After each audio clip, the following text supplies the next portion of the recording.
So today we are talking about tithes. Oh yeah, First of all, 10%. what do you want to tell us about tithing? Tithing is 10% Cannot of be your less. increase. Yeah, 10% of your increase. That's tithe. Okay. Is tithing truly a New Testament command, or is it an Old Testament practice that no longer applies? It's a New Testament and it's an Old Testament. And let us get it straight. There's nothing like this one is Old Testament. Jesus Christ said he did not come to abolish the law, but he has come to fulfill it. He's just giving us a better platform, a better way to fulfill the law. So which one is? So I hear people saying, this one is Old Testament. There's nothing in the Old Testament that is not scripture. So the Old Testament is scripture, and the New Testament is scripture. And Jesus Christ did not come to cancel the Old Testament. He has come to fulfill it. So anything that is in the Old Testament is also valid in the New Testament. Just this, the New Testament just bring about a better way of fulfilling it, and that's where Jesus Christ comes in. Okay. So my second question is, if Jesus never directly commanded tithing, why is it still emphasized so strongly in modern churches? That's it. This is where the problem comes down. What's the meaning of directly not commanding? Okay, Jesus Christ said, he was talking to the people, he said, woe unto the Pharisees and the Sadducees. He said, ye pay tithe of mint and cumin, which ye ought to do, but you have omitted the greater part of the law, which is judgment, mercy, and faith. So, what do you mean by is directly not saying we should pay tithe? He said, you pay tithe of mint and cumin, which ye ought to do. So that means Jesus Christ is saying that you ought to do it. But he's just trying to say, what Jesus Christ was trying to say there is that you have omitted the greater part of the law, which is judgment, mercy, and faith. So this is where I come in, that tithe is good and tithe is very important, but that tithe is not the focus of Christianity. That's why Jesus Christ was saying that mercy is over tithe, judgment is over tithe, and faith is over tithe. So there are some things that mercy will do, tithe will not do it.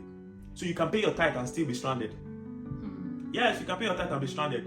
I see some people, they pay tithe, but they don't take care of their parents. You'll be stranded. You pay tithe and you don't have faith, and God can give you the blessing, but you might not receive it. But I have a question. Okay. According to the Bible, Yeah. tithe is 10% of your produce, like what you've earned. Does it always have to be money? That was back in the days. Now, those are the things that they were using to trade back then. So back then, you can't be bringing. Okay, we want to bring rice. Okay, no. Remember that the idea of tithe was to give to the people, the pastors and the elders in the church, because obviously they didn't have another sort of income, or they didn't have something for themselves. Okay. But pastors in the church these days, they're working a full-time job. They've got their own things going on. They drive the biggest cars, and they expect my own 10%. Wow. Pastors are not doesn't have anything to do with tithe. And you have to know that as a church, the general overseer of the church is not even in charge of the finance of the church. There are treasurers, there's accountant and everything. Okay. I don't know about some churches, but in my own church, we know they squander tithe. But this is something I want everybody to know. Daniel prayed. He was praying and fasting for 21 days, and God answered the prayer on the first day. But it took the intercession of Angel Michael before the prayer can be delivered to him on the 20th day. So you can pay tithe, and God will release that windows of heaven, because God cannot lie. He will open the shower, he will open the windows of heaven and pour you out a blessing. But the blessing might not get to you if you are not a good person, if you don't show mercy, if you don't have faith. So what am I saying today? That mercy is greater than tithe, judgment is greater than tithe, and faith is greater than tithe. And I believe church needs to emphasize on this point. You understand what I mean? So we can know that once I pay tithe, I'm not supposed to be. You can pay tithe and be stranded. You can pay tithe and be stranded. Yes. But you have to pay your tithe. That is not a reason why you should not do one part. Some people, they do one part and do the other part and leave the other part undone.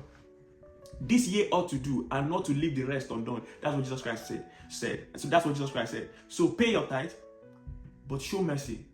Because blessed are the merciful, for they shall obtain mercy.